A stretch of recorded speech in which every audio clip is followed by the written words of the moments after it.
Di po, magandang hapon po sa lahat at welcome po sa bawat isa, especially sa ating mga visitors. Kami po ay nagagalak na kayo ay makakasama namin sa pagsamba. At sa hapon pong ito ay ipagpapatuloy po natin yung series natin sa Matthew chapter 5, which is the Sermon on the Mount. At bago po tayo magpatuloy, tayo po muna ay humingi ng gabay sa ating Panginoon. Tayo po ay manalangin. Aming Ama, kami po ay patuloy na nagpapakumbaba sa inyo, Panginoon. Muli, humingi po kami, Ama, ng kapatawaran, ng paglilinis ninyo, Panginoon, sa aming mga puso. Ano man po, Panginoon, ang balakid na nakikita ninyo na hindi po kalugod-lugod, ay inyo po kami, Panginoon, patawarin upang kami ay makalapit sa inyo ng may bukas sa pag-iisip at puso. At samahan niyo po kami, Ama, sa pag-aaral ng inyong salita. Panginoon, sa inyo po nagmumula ang lahat ng karunungan at ito pong aming pag-aaralan ay salita ninyo. Nawa ay samahan po ninyo ang inyong lingkod na maipahayag ito ayon po sa inyo ng may katapatan sa inyo at sa amin pong mga makikinig, Ama, ay nawa ay ang banal na Espiritu ang siyang sumama upang buksan ang aming mga puso at isip at maunawaan po namin ito. Hindi lamang maunawaan, kundi ito ay magkaroon ng transformasyon sa aming buhay. At higit sa lahat, ito po ay mag-uwi ng kapurihan, kaluguran sa inyo. Salamat po. Isang pribileyo po, Ama, ang mag-aaral ng inyong salita. Purihin po kayo at sambahin. Ito po ang aming panalangin sa pangalan ni Jesus. Amen.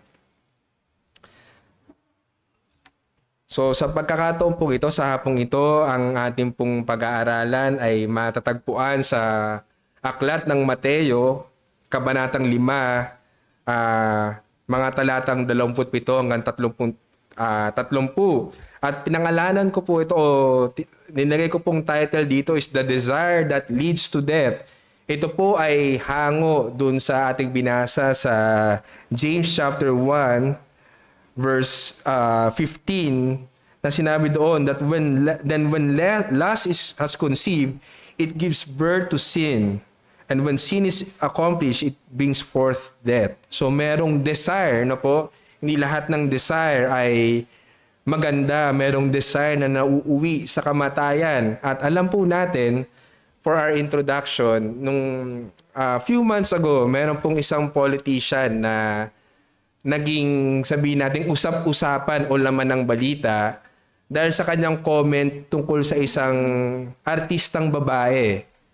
So during the trial, sa Congress, na binabalangkas nila yung impeachment, no po, ng ating Vice Presidente, etong politician na ito ay nagbigay siya ng example na nakita niya itong isang magandang artista at sa kanyang pananalita ay merong nag-init daw sa kanyang damdamin, no? Nagkaroon siya ng isang desire.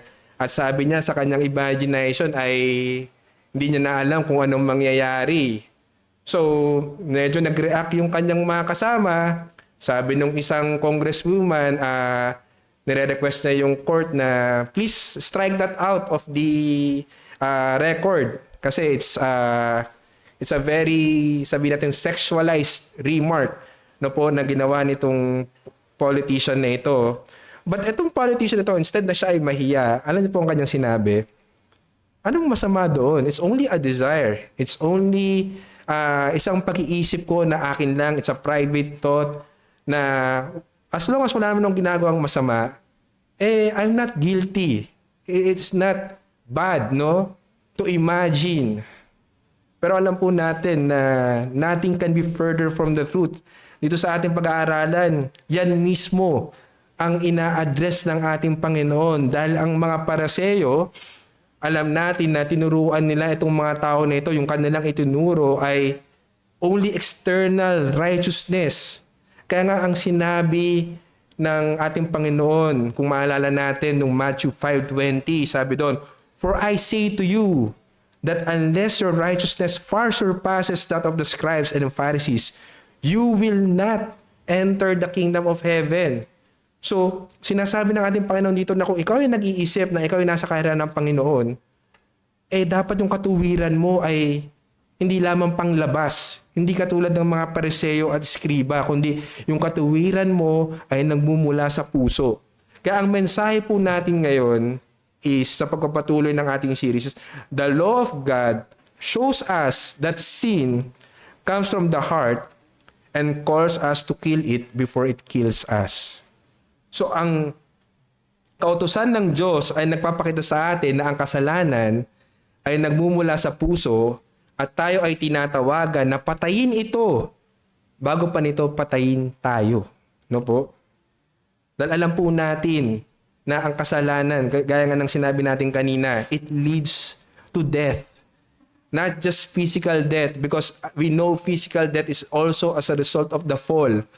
But the death here is also what in the Revelation says, the second death, which is itatapon sa dagat-dagatang ipoy. Kaya ang mga puntos lang po na pag-aaralan natin dito is una, Christ shows us that sin begins in the heart. At yung pangalawang puntos po natin ay Christ commands us to kill sin. So dalawa lamang po, simpleng puntos para sa hapong ito. So, basahin ko po ulit. You have heard that it was said, you shall not commit adultery. But I say to you that everyone who looks at a woman with lust for her has already committed adultery with her in his heart. So dito makikita natin ang Panginoong Jesus, nag-umpisa siya sa panibagong utos, no? So nung nakaraan, pinag-usapan i-discuss ng ating Panginoon yung 6th commandment about murder. Now he is continually driving yung point niya na yung kingdom righteousness is in the heart and not just external by stating another commandment, which is the 7th commandment of the law of God. So makikita natin ito sa Exodus 20 verse 14. At inulit ito sa Deuteronomy 5:18, which says, you shall not commit adultery. So, alam niyo po yung adultery, it is, pinaliwanag ito sa Old Testament as consensual, voluntary, sleeping, no po, with a married person other than his or her spouse. So, nag-iisip nung pinipray itong preaching, tinatanong ko yung asawa ko, ano bang pinakamagandang sabihin na word na medyo sabihin natin rated PG, no? Kasi alam natin yung adultery is sabihin natin sa Tagalog ay voluntaryong pakikipagtalik, no, sa hindi mo asawa, no po? So, etong kasalanan na ito ay sabihin natin napakaseryoso because it demands death, no? Yung the death penalty, sabi sa Deuteronomy 22 verse 22, if a man is found sleeping with a married woman, then both of them shall die. The man who slept with the woman and the woman. So you shall eliminate the evil from Israel. So, napakaseryoso ng kasalanan nito because it's considered evil. No po? At bakit ito nagiging evil? Kasi, alam niyo po, yung in-establish ng Panginoon ang marriage, sa Genesis 2:24, sinabi doon, they will become one flesh. So, pag itong adultery ay kinumit, it violates God's covenant design for marriage. Kasi alam niyo po yung adultery from the word adulterate. Alam niyo po yung adulterate? Yung parang sabihin natin, sa isang bagay, meron kang inadagdag. Kunwari, minsan narinig natin sa chemistry ina-adulterate mo yung solution. Ibig sabihin, yung solution na pure, nilagyan mo ng isang bagay na magiging less pure iyon o magiging sabihin natin na magiging inferior, ibig sabihin, ina-adulterate mo yung bagay na yon. It's exactly the same with adultery. Dito, may dalawang tao na nag-isa at nagdadagdag ka ng isang party, so ina-adulterate mo yung covenant na yun na ginawa ng Panginoon. So dito, yung mga scribes and Pharisees, tinuturo nila na as long as di mo ginagawa to physically, okay ka. You are righteous before God, no po? You are obedient before God. You are following the commandment of God. So itong mga scribes and Pharisees, nireduce nila itong commandment ng Panginoon into just external, outward obedience. So yun yung sitwasyon ngayon na iniisip ng mga tao, okay lang pala kahit hindi ako, as long as hindi ako nangangalunya, hindi ako gumawa nitong physical act na ito, ng physical deed na ito, okay ako sa harapan ng Panginoon. Pero dito, ang ating Panginoon, sinabi niya, basahin ko muli sa Tagalog. Nasaan ba ito? Yun. Ngunit sinasabi ko sa inyo, but I say unto you. So Jesus, speaking with authority as the Son of God and the divine lawgiver himself, will now correct yung kanilang mababaw na pagkaintindi sa law na ito, sa batas ng Panginoon na ito. Na sinabi niya, but I say unto you that everyone who looks at a woman with lust for her has already committed adultery with her in his heart. So sinabi ng Panginoon, everyone. So, hindi lamang lalaki, hindi lamang babae, matanda o bata, actually even married or unmarried, who looks at a woman with lust for her. No po? Na merong pagnanasa, merong sabihin natin na malaswang pagnanasa has already committed adultery. No po? So, itong batas na ito, itong kasulatan na ito, itong command ng Diyos na ito ay nag-a-apply sa bawat tao. Hindi lamang kung sa kaninong espesyal, sa lalaki lang, kasi lalaki yung naka-address dito, no? Ngunit ito ay para sa lahat. At sinabi, kung may tumingin ka ng may kalaswaan, no? So, sinabi to, looks at a woman. So, yung looks po dito, ito po ay, nakalimutan ko yung Greek. Pero ang sinasabi dito, ito ay gazing, continually looking. So, nakakatawa po, no? So, sorry, kailangan ko nang i-share, mami. Pero, pinag-uusapan kasi namin to, yung look kasi dito, yung looks dito, hindi ito yung, kunwari, dumaan, o sa lalaki muna, kunwari, dumaan si Marian Rivera at napatingin ka. Kasi ang ganda talaga ni Marian Rivera, yun yung girl crush ng asawa ko, si Marian Rivera. O kaya, ako, admitted din, nung nakita ko nung college ako, nakita ko si Dieter Ocampo, napatingin din ako kasi talagang ang gwapo, no? So, pag napatingin ka sa ganon, hindi ka pa nagkakasala noon. Kasi, we as a creature, we admire beauty. Pero itong sinabi itong looks, ito yung tumingin ka ulit. Pagtingin mo, ang lumalaro na sa isip mo, sorry for the term, gagamitin ko yung salitang kale, na tinitingnan mo yung isang tao na hinuhubaran mo na. Ito yung sinasabi dito na looks at a woman with lust, no? Hindi lang ito yung accidental na passing glance, no? Ito ay talagang deliberate, no? Na sinasadya mo, meron kang talagang gusto mong tinitingnan. Katulad nga ng example ko kanina, ang sabi ng politician is nai-imagine niya kung ano yung mga mangyayari. Ito yung sinasabi dito na looks at a woman with lust for her. So, again, Jesus is not condemning, no? Or noticing beauty and even experiencing temptation. So, kasi po, nandyan talaga ang temptation. Dahil ang next doon, pag tumingin ka, maaaring pumasok yung temptation. Pero at that point, hindi ka pa nagkakasala noon because even Jesus was tempted himself. Alam natin yan. Tinempt siya 40 days, 40 nights, and yet he did not sin. Sinabi sa Hebrews 4:15. So, ang gusto natin sabihin dito, pag ikaw ay nagkaroon ng lustful intent o lustful thoughts, talagang yung kasalanan na yon, sinadya mo na yon. Kasi, tumingin ka, na-tempt ka. Pero instead na labanan mo yung temptation, and entertain mo. Yun yung sinasabi sa James, kanina yung binasa natin na yung nag-uumpisa sa evil desire, and then yung temptation na yon, pag in-entertain mo, yun ay magbubunga ng kasalanan, at yung kasalanan na yun ay maghahatid sa kamatayan. No po? So, Jesus condemns the deliberate look, no? Yung sinasadyang pagtingin, continual thinking that feeds the sinful desire or lust. Alam po natin yung lust o yung epithemia means to set our heart upon. It's a strong, intense desire. Yun po yung sinabi sa Greek na meaning, no? So, alam niyo po, ang larawan nito, o we will explain, we can understand this by the same word covet. Kasi alam niyo po itong seventh commandment, it should be interpreted in the light of the 10th, which is, thou shalt not covet your neighbor's wife.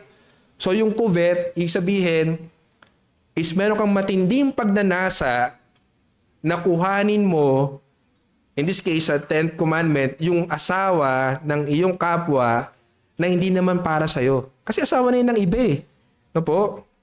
So, Jesus condemns this cultivated desire that seeks gratification. At alam natin dito, yung issue is not just really the eyes, no po? Hindi ang talagang kasalanan dito is yung pagtingin eh. Ang kasalanan dito, yung behind ng pagtingin, which is the heart, mga kapatid. Kasi, kaya ka tumingin ng 2 o 3 o 4 na beses, is that because your eye wants to? It's because your heart wants to. It's your heart that controls the eye, mga kapatid. Kaya nga sabi dito, has already committed adultery with her in his heart. So, ang sinasabi dito, pag nandun ka, tumingin ka ng may kalaswaan, ng may pagnanasa, na yung tinitingnan mo ay isa pang kasalanan doon is nire-reduce mo na lang ang isang, sabihin natin isang tao bilang object na gusto mong i-consume, nakumit mo na yung sin ng adultery. You are guilty before God, no po? In the sin of adultery. Kasi he has already committed. Etong sinasabi dito na pag inugat natin, isabihin, yung committed is already an accomplished fact.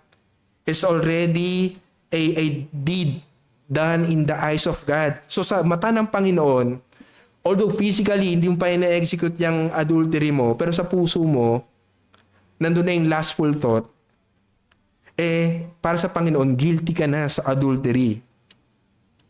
So, pero mag-ingat tayo mga kapatid hindi pwede maging excuse na, since nagawa ko na yung adultery sa isip ko, might as well gawin ko na rin physically. Hindi po yun ganun mga kapatid.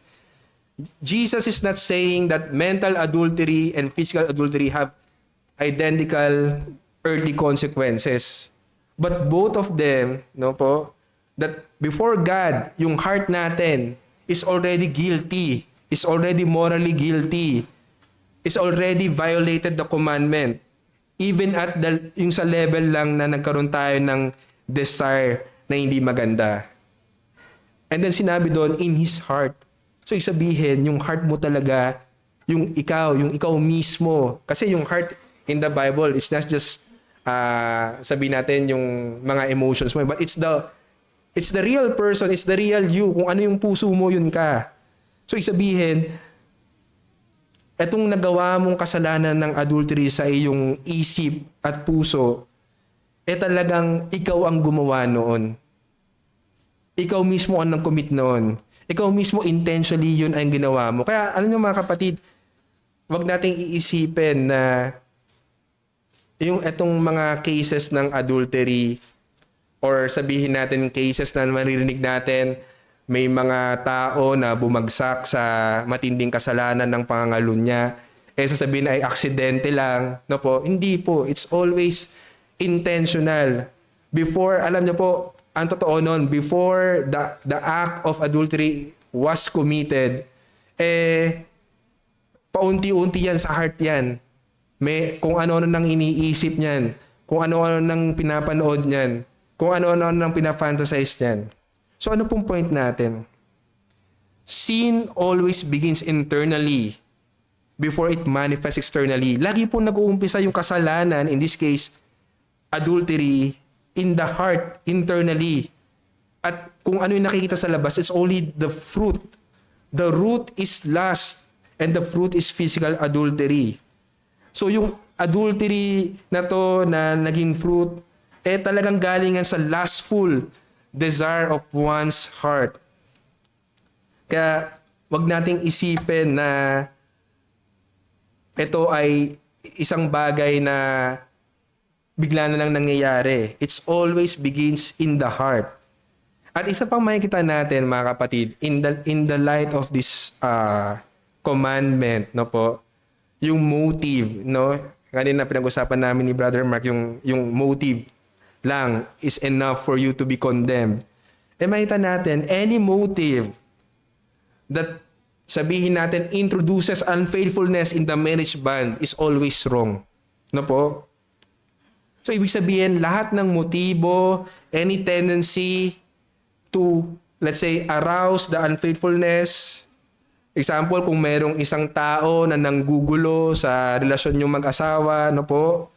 O sabihin natin gustong, yun nga, nanggugulo upang kayong mag-asawa ay sabihin natin magkagulo din o maghiwalay. It's equally a sin against the 7th commandment. So kung titignan natin, ang lawak talaga ng salita ng Diyos, no?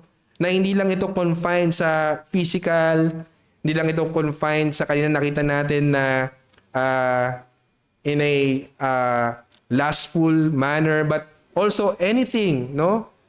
Hindi man ito sexual, pero it tries to break that covenant, that marriage bond. That's also considered as a sin against the 7th commandment. And ano pa makita natin, mga kapatid? God evaluates not only our actions, but our hearts, our thoughts. No po? Ang Diyos, hindi lamang niya tinitingnan, hindi lamang niya sinusuri yung ating mga gawi, kundi pati yung ating puso, yung ating mga iniisip. No po? Kanina nabanggit ko sa ating devotion, 1 Samuel 16:7. Man looks on the outward appearance, but the Lord looks on the heart. Psalm 139 verse 2. You discern my thoughts from afar. God discerns our thoughts from afar. Hindi natin may tatago. And Hebrews 4:13, ano po sabi? No creature is hidden from your sight. The law of God examines not only our conduct, but our heart as well. Nothing is concealed before God. No po? Walang may tatago sa Panginoon. Lahat ng desire mo, ng mga pinapantasya mo, ng motibo mo, ng mga sikretong mga iniisip mo, hindi mo yan may tatago sa Diyos. Maaari sa labas, ikaw ay mabuting tatay, mabuting nanay, ikaw ay great provider, may maganda kang reputasyon, marami kang nagawang magagandang bagay, at never ka nag-commit physically ng adultery, pero kung ang puso mo ay punong-puno ng mga lustful desires, then we are still guilty before Him. Tandaan po natin, ang ating Diyos, He judges both the outward act and the inward desire. Nire-require ng Panginoon na hindi ka lang sabihin natin to pursue purity, holiness externally, but more importantly, internally, in your heart. Yung heart obedience, yung heart religion. No po? At dapat makita po natin na yung kanyang salita na ating binabasa, pinag-aaralan ngayon, ang main purpose din po nito is to expose sin and corruption, not just outwardly, but most especially in our hearts. Kaya it matters to God what we think. It matters to God what our heart is. Kasi yung lumalabas sa puso, yan yung nagpapadumi sa tao, sinabi. So, salaminin natin ang ating sarili. Anong mga iniisip natin? Pag tayo ay nag-iisa, no po? Ano yung mga dine-daydream natin? Ano yung mga pinapanood natin pag walang nakakita sa atin? No po? Napakarami niyan. Ano ba yun? Shorts, reels. Ano yung nag-entertain sa mga imagination natin? No po? Ini-imagine ba natin na, alam niyo yun, na sana ito na lang yung asawa ko, no? Meron ba itong mga ganong imagination? O sa mga tinitingnan natin sa internet, no po?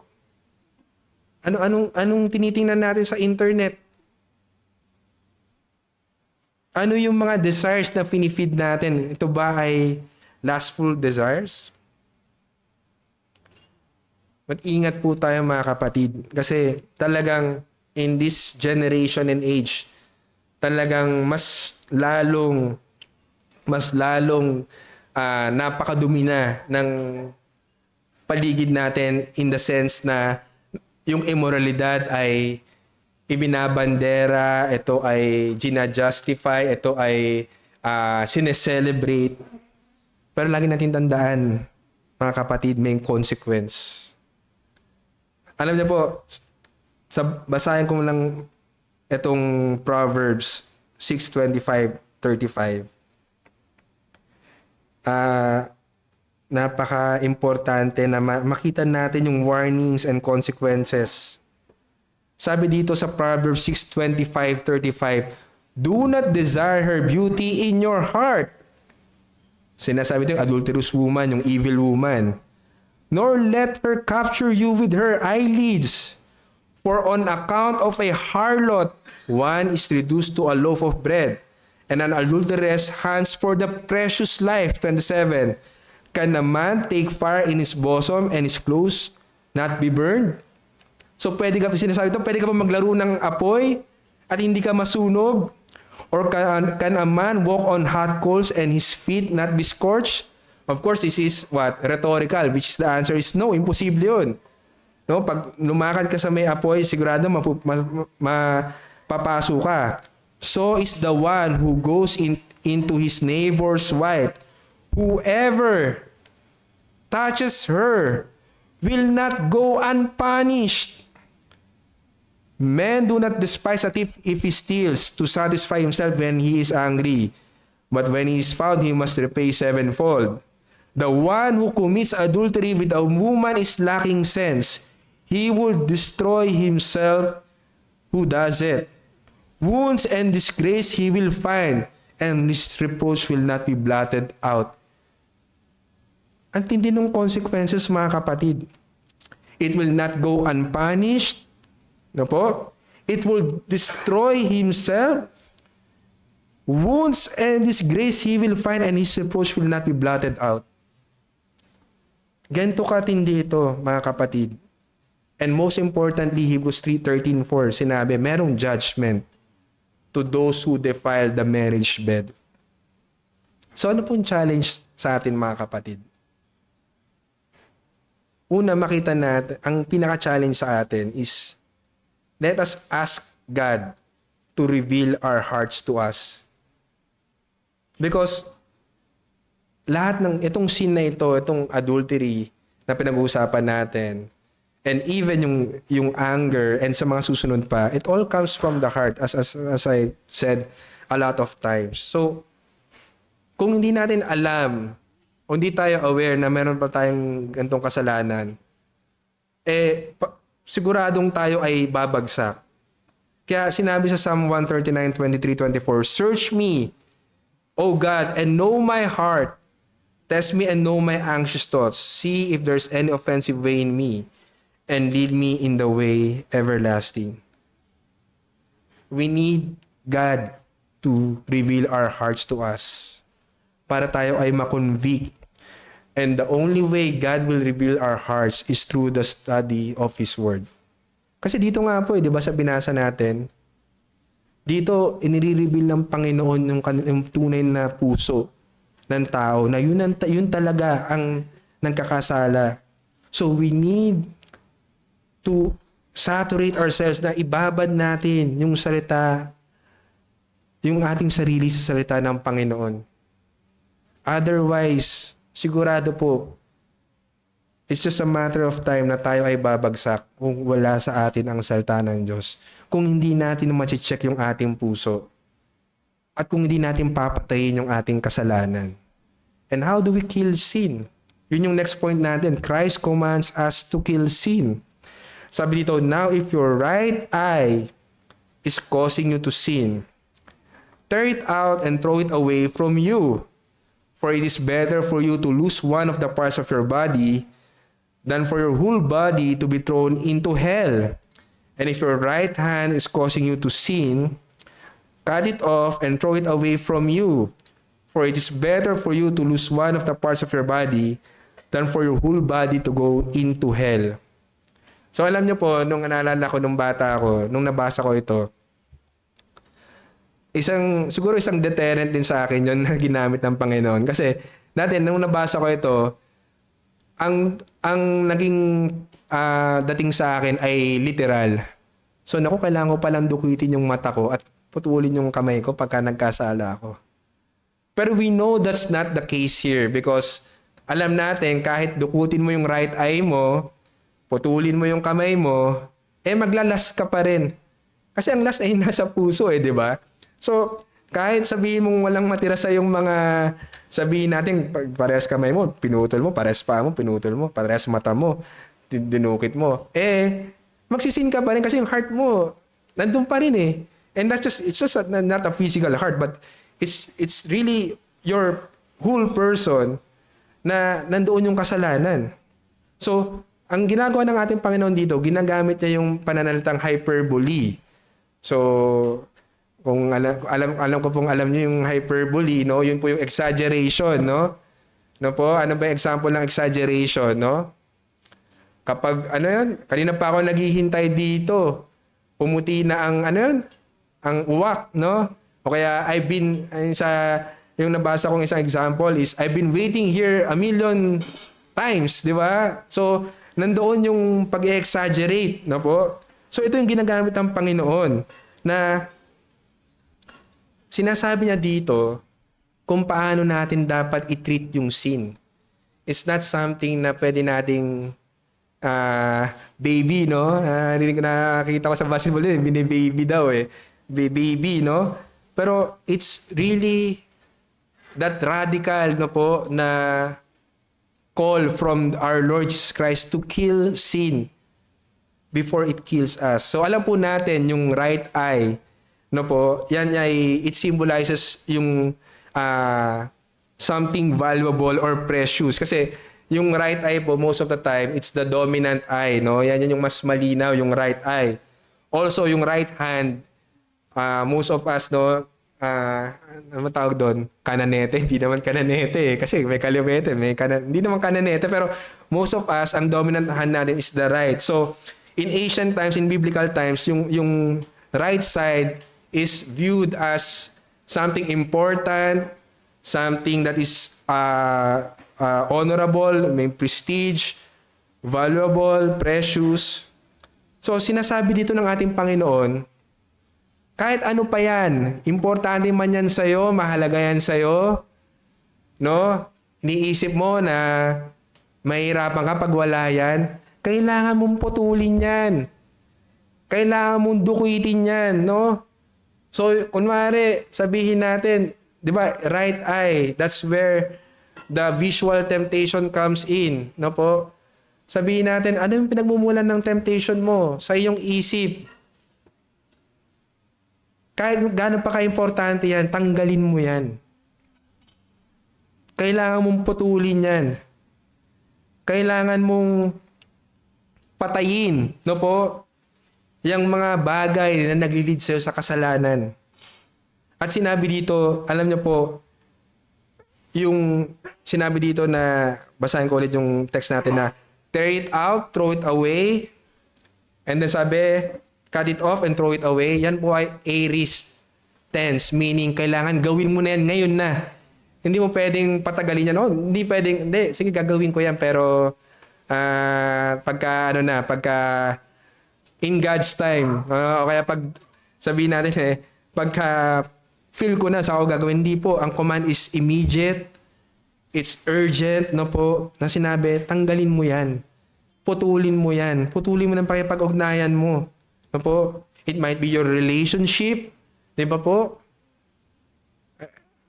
Yun yung isa sa mga talagang very relevant. Kung yung relationship mo is causing you to sin, kahit maging, ano mo yun, samahan ng mga malalamig ang Valentine's, Kailangan eh. No po? Kasi bakit? Makikita po natin dito na nothing in this world, no? Career mo man, relationship mo man, trabaho mo man, if it leads you to sin, nothing is more important or more valuable than our soul. Kasi alam niyo po, makikita natin dito, 2 beses binanggit ng Panginoon yung hell. Hell is real, mga kapatid. In fact, it's Jesus Christ na nagturo ng pinakamarami tungkol sa hell.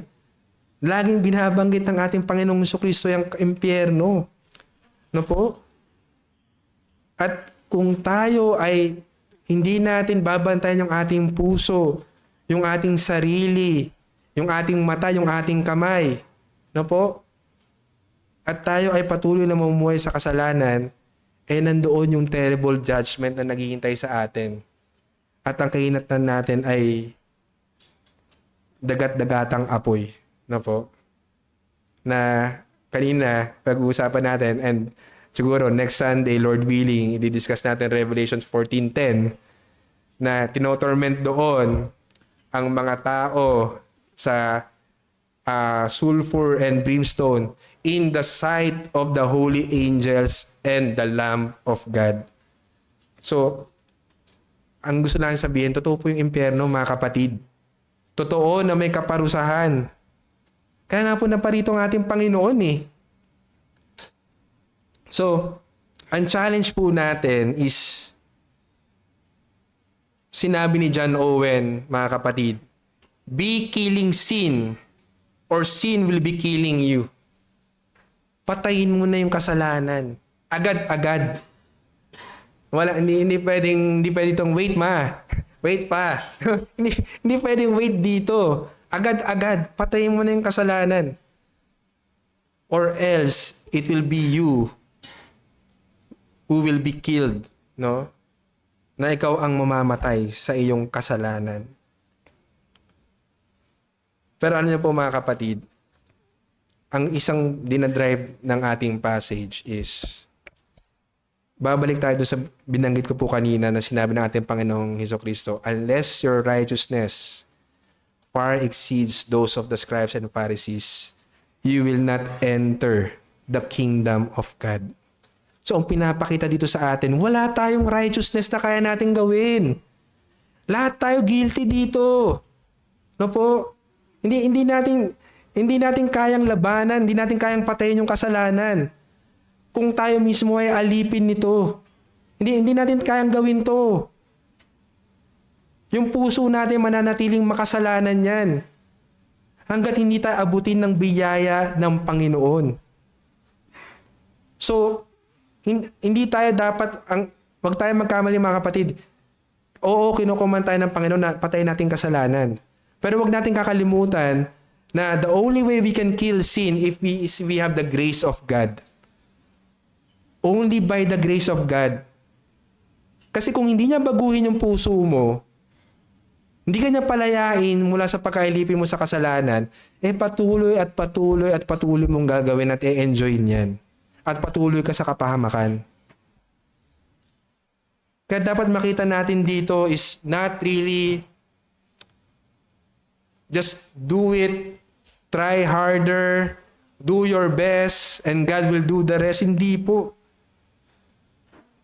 Tumakbo ka sa biyaya ng Panginoong Jesucristo. Makita mo yung kasalanan mo na, Lord, I'm guilty. Wala akong kayang gawin, Lord. Tulungan niyo po ako.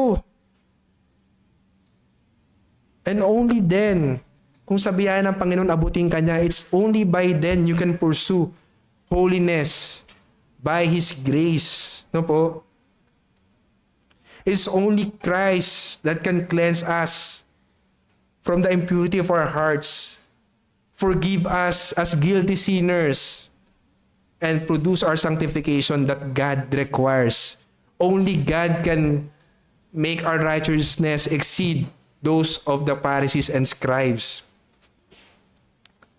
So nawa, mga kapatid, makita natin, it's still all about Christ. It's still all about His grace. God's grace. No po? na mag-humble down tayo. Wala tayong sariling righteousness. Hindi mo kayang pagtrabahuan yan. Etong sermon note naman pinapakita dito na talagang sayad na sayad ka. Hindi mo kayang ma-attain yung righteousness na hinihingi ng Diyos sa iyo para mapunta ka sa kingdom niya. Pero ang maganda nun, yung righteousness na yun, hindi mo naman talaga kailangan pagtrabahuan eh. Dahil it's finished. It's a done work in the person and work of our Lord Jesus Christ. Yun yung sinabi natin kanina. Ng ating Panginoon, His person is He is God, no? The second person of the Trinity.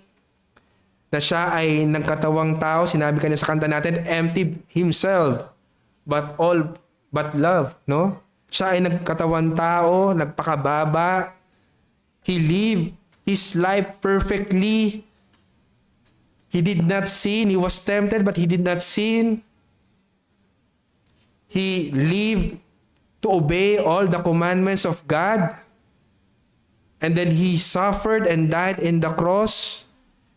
And in the third day, He rose again. Why is that important? Because yung righteousness, talagang pinagtrabahuan nyo ng ating Panginoon. At pag ikaw, sa biyaya ng Panginoon, ay nanampalataya sa Kanya, yung righteousness ng Panginoon, yung Kanyang perfect righteousness na ginawa niya, no? Mula lang siyang pinanganak hanggang siya namatay, yung perfect righteousness na ibinigay sa iyo. At yung kasalanan mo ay ibinigay sa Kanya na pinarusahan na sa krus ng Kalbaryo. And since He rose again, tayo din naman na nanampalataya sa Kanya ay bubuhayin muli. At hindi lamang yun, dahil tayo ay nasa Kanya na, tayo na ay mga bagong nilalang. Now we are not enslaved by sin, but we can pursue holiness. No po? We can pursue righteousness because it is God who is at work in us. Sinabi po sa Philippians.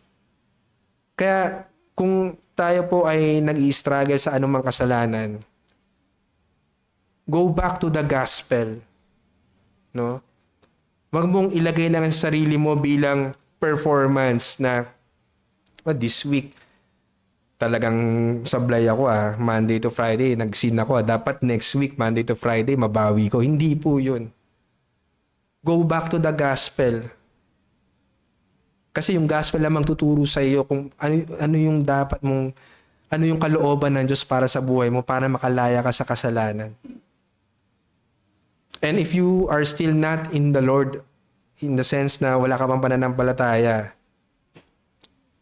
and naman makita mo, una, hell. Again, hell was mentioned twice. There is hell, there is judgment. And all the sins is recorded and will be judged and will be punished by the Lord Himself. Sigurado po yun, di ba? Sigurado yung judgment na yun. But Christ alone can provide the forgiveness and transformation that you need for His glory. Kaya, ang pinaka-conclusion ko po is, see your sin and run to Christ. No? Yang sin, mabigat yan. Mabigat yan pag dinadala mo yan. Kaya nga sinabi ng Panginoon to me, come to me, all of you who are heavy laden. Yung lahat kayong mga nabibigatan, and I will give you rest.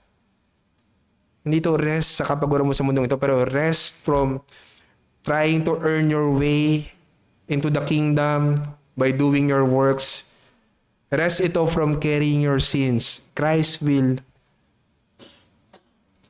free you, will save you from your sin. And His yoke is light. No po? Ibig sabihin, ang mamuhay para sa Panginoon, ang sundin ng Kanyang kautusan. Sa isang Kristiyano, ito ay hindi isang kabigatan, kundi ito ay isang sabihin nating joy and privilege and a blessing. And it will guard our life. It will protect our hearts. It will keep us from the adulterous person. It will keep us from having those consequences. It will keep us from destroying ourselves. No po? Kaya lumapit po tayo sa ating Panginoong Jesucristo dahil siya lamang ang makapagbibigay noon sa atin ng kalayaan mula sa kasalanan at makapagbabago ng ating puso. Tayo po ay manalangin. Panginoon, nakita po namin, Ama, na your words are really true, that all have sinned and fell short, Panginoon. We don't have anything na may pagmamalaki namin, Lord. We are all guilty of sin, Panginoon. And we are guilty na minsan iniisip namin na we are fine, we are okay because externally we are doing well. Pero Panginoon, you know our hearts, Lord. And you know, Panginoon, na we have sinned against you. Kaya patawarin niyo po kami, Panginoon. And thank you for explaining this to us, Lord. And convicting our hearts, Lord. Na kailangan po namin bantayan ang aming puso. Kailangan po namin patayin ang kasalanan. Bantayan ang aming mga mata kung anong pinapanood namin. Bantayan ang aming mga kamay kung anong ginagawa namin. Bantayan ang aming mga paa kung saan kami pumupunta, Panginoon. Tulungan niyo po kami, Ama, na sa inyong biyaya ito ay aming magawa because we need to kill sin, Lord, before it kills us. And thank you, Father God, because hindi sa aming sariling kakayanan kaya namin ito magagawa, but only through your grace, through our Lord Jesus Christ. Kaya salamat po, Ama, nawa ay maging hamon po sa amin ito, Panginoon, to pursue purity and holiness. That is not just outward, but also in the heart, in inward, Panginoon. Salamat po, and let your word, Panginoon, always reminds us, convicts us, Panginoon. Salamat po, at nawa ay kayo ang siyang napapurihan at kayo ang siyang maluwalhati, Lord, sa aming pag-aaral na ito. Salamat po, Ama. Ito po ang aming dalangin sa pangalan ni Jesus. Amen.